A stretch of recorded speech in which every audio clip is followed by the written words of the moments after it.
And whatever thing we do, Allah has made it to be that He is watching over us and is the one that knows how to reward whatever good thing we do in marriage as an act of ibadah. I want to speak few words and give us some examples that I wish that we will not forget even after we have left this place tonight. Marriage, sometimes they say it's a market that you buy and you don't know what you have really bought. Some people are very lucky with marriage. Some people are not very lucky. Some people have very good life today because of the person they married.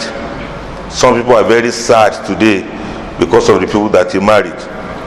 At the point of getting married, sometimes you can't really tell what you are in for, whether it is for good or not for good.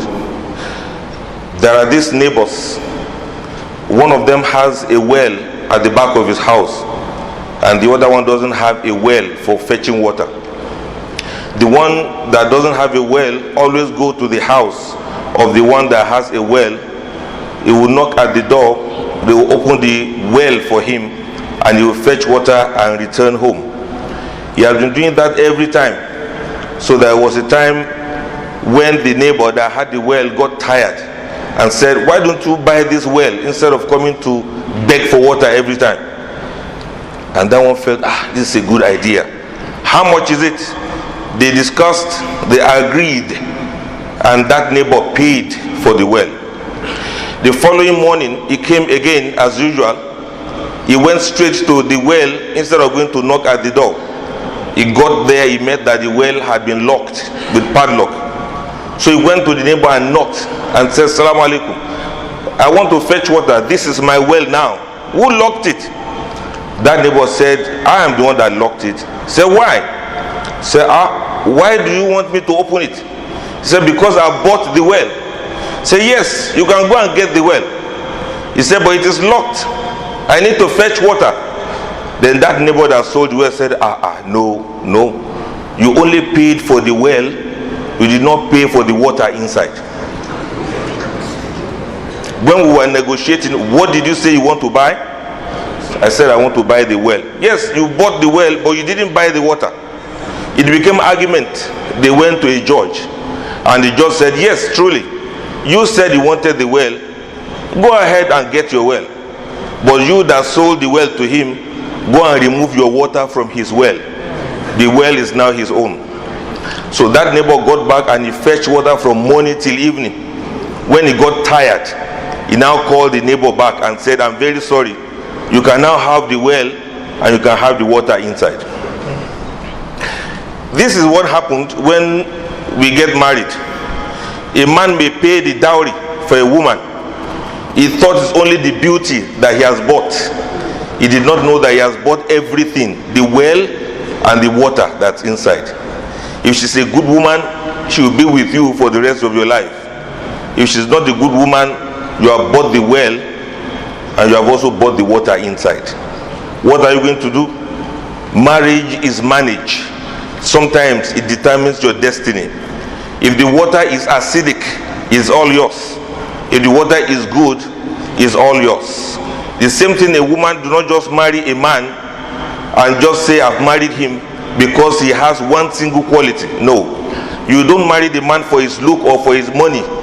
You marry everything about him. If he is stubborn, you've married him with his stubbornness. If he is careless, you've married him with his carelessness. If he is wicked, you've married his wickedness along. You've married a man alongside with his character. What are you going to do? Marriage is managed. It's all yours. You have to take it like that. Secondly, a person that has to have a good marriage must understand how a marriage works. For example, we have a bicycle that has two wheels. There's a wheel in the front and there's a wheel behind. Which of these two wheels is more important? The one in the front is the one that gives direction. The one behind is the one to which the pedal is attached so that the bicycle can move. Which of them is the husband? Which of them is the wife in your own family?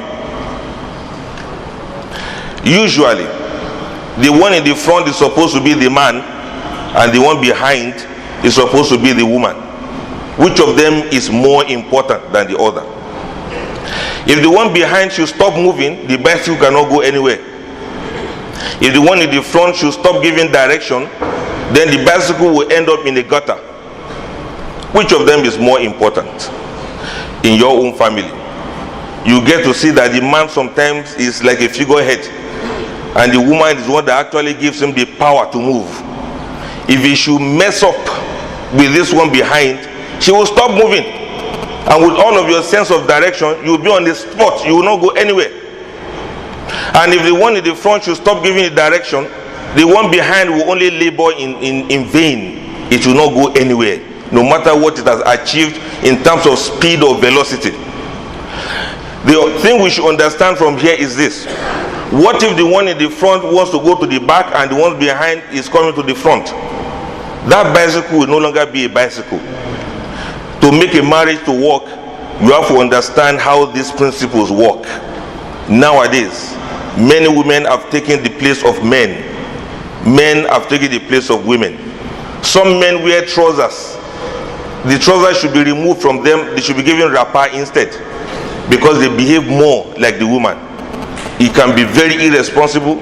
It's the wife that knows everything about the house. She's the one that has a number of plumbers. She's the one that has a number of mechanics. She has a number of those who repair generator. She has a number of the hospital the children attend. She has a number of the class teachers of the children. What else is there for the man to do?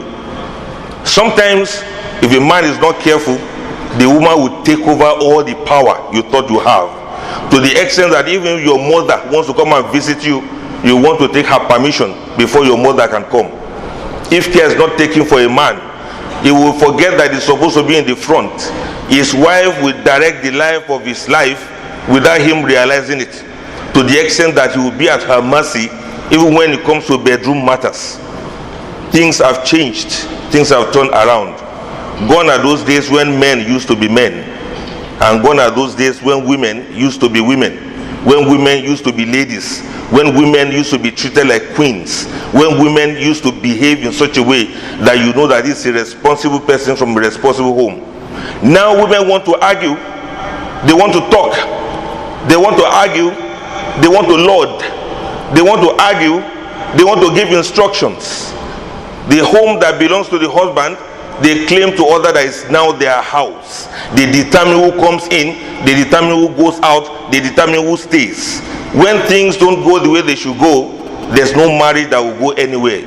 It's all going to be strife and struggle and sadness and sorrow and problems in one form or the other.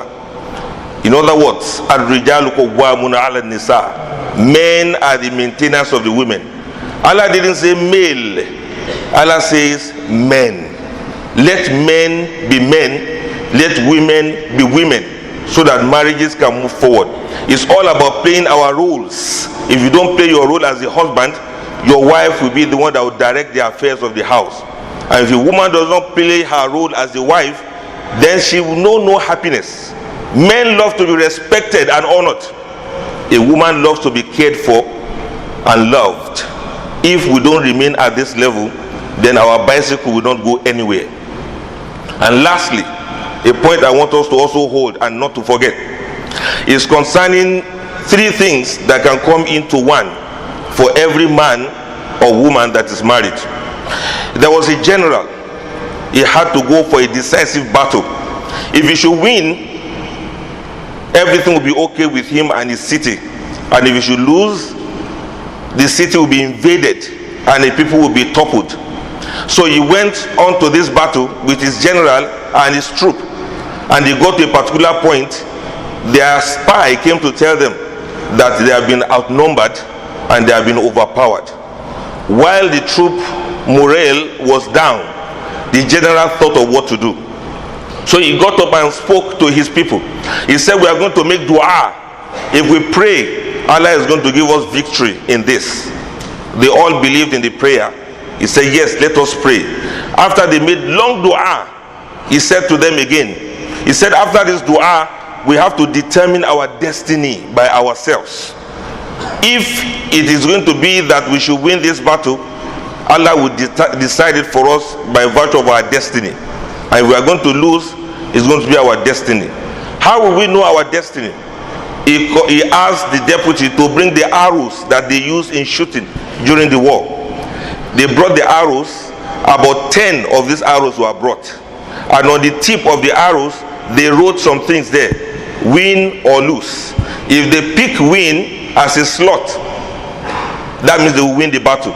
If they should pick lose, that means they will lose the battle. So they gathered all these arrows and put them inside the container. And they asked the deputy to come and pick one. Pick one from these arrows. Whichever one you have picked at random will determine our fate in this battle. Everybody was silent. The deputy moved forward and he dipped his hand into the container of the arrows and he brought one out. And by Allah's will, the one he brought out, on the tip of that one was written win. He showed it to the others and announced. Everybody was very happy. And with that happiness, they were charged. They were motivated. They know that they prayed now and the destiny is that they are going to win the battle. They went to the battlefield and they won. They returned home jubilating, triumphant. And when they got back home, the deputy came to the general and said, I really believe and trust in your leadership. For the fact that we prayed and for the fact that Allah made me to pick one, and that one I picked was that we should win. Walillah alhamd. Then the general called him to one side and said, out of those 10 arrows, you picked one, and that one is win. Have you checked the other arrows? He said, I have not checked. He said, go and check. And when he checked the other arrows, he saw that it is win, win, win, win, win, win, win, win, win. That was on all of the arrows. Then the deputy said, but how come? He said, that is strategy. That is wisdom. Alhamdulillah, we have won the battle. What exactly made them to win that battle? Is it the dua? Is it the arrow? Or is it the wisdom that the general used? If you think deeply about what I've just said, you will see that to win the battle of marriage requires all three. The husband is the general, the wife is the deputy. If the general is not smart, if he's not faithful in Allah, he will never win the battle of any marriage. If he doesn't use his intelligence to be very sure that he's able to find means of motivating his followers, that marriage will never become successful. So think deeply, brothers and sisters. It requires a whole lot more than smartness. You also have to be prayerful. You also have to be smart. You have to be strategic, and you have to fear Almighty Allah in everything you do.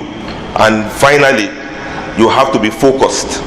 Be focused on what is important in the marriage. Be focused, not to quarrel over every little issue that you see, not to quarrel over every small thing that happens. Sometimes to be a man, you have to be focused and you have to be sharp in your focus. And this is what happened in a particular factory where all they do there is about furniture and some woodworks. And during the closing time, there's security that always watch people coming out of the factory so that they don't steal anything from the factory. And so they kept coming and coming, and the security man noticed one man carrying wheelbarrow, and there was something inside nylon bag, black nylon bag placed inside the wheelbarrow. So as he was about to pass, the security man stopped and said, wait, what is that you are carrying? He said, I have sawdust inside this wheelbarrow. Open it, let me see. That one opened it, and the security man checked, he saw it was sawdust.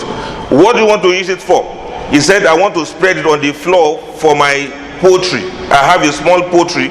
I spread it there to keep the place neat. Usually they don't use the sawdust in the factory. They normally throw them away. He said, okay, you can go. The following day, this same man came with wheelbarrow and the sawdust.